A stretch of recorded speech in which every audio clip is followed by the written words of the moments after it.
unified digital agenda, it's a very interesting, I would say, mix of words, but lot of things will come under this bucket. Number one, whenever we think of unified digital agenda, it comprises of what we see as a trend today and what needs to be looked in for a solution. Whether it is legal, since I come from the legal fraternity, I'm a practicing lawyer in the Supreme Court.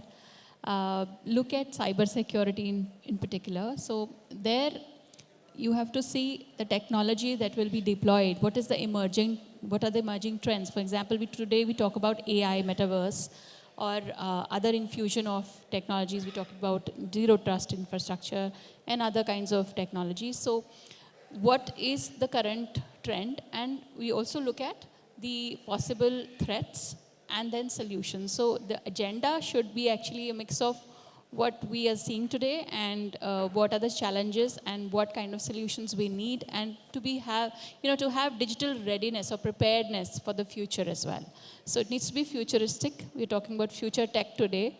Right from the time when IT Act was enacted in 2000 to where we stand today, there is a complete overhaul of not only the way we work, the way we interact, and therefore this unified digital agenda needs to be a holistic approach and has to be from a multi-stakeholder perspective. Digital Protection Act is in the offing. As we know, it is the second one. We had an earlier bill which was kind of withdrawn. Now we have the second bill.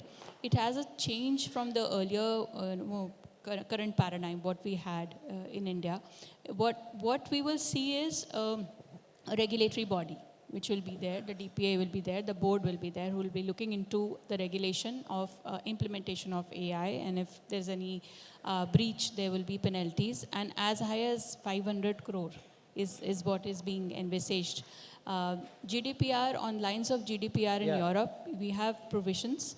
However, localization of data, the earlier bill had provisions on mirror imaging and localization of data, which is now done away with in this bill.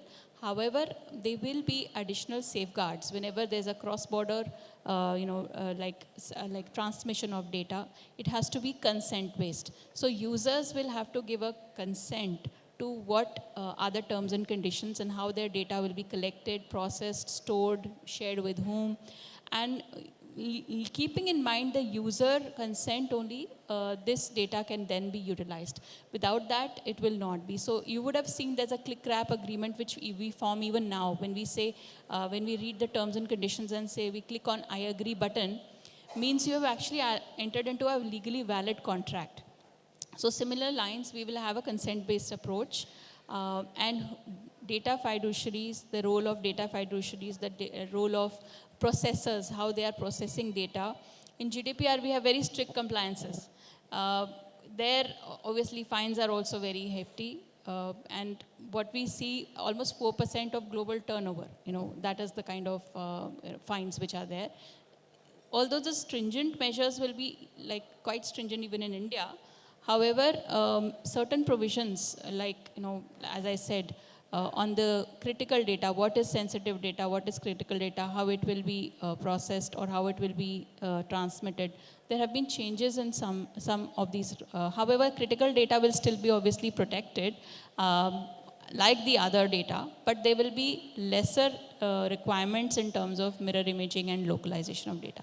That is the current status of the bill, and otherwise the data is going to be obviously protected, but that has been kept in mind that there's to be a fine balance between promoting technology and letting the data be transferred abroad when there is a need to perform that contract and the user's rights are also secure.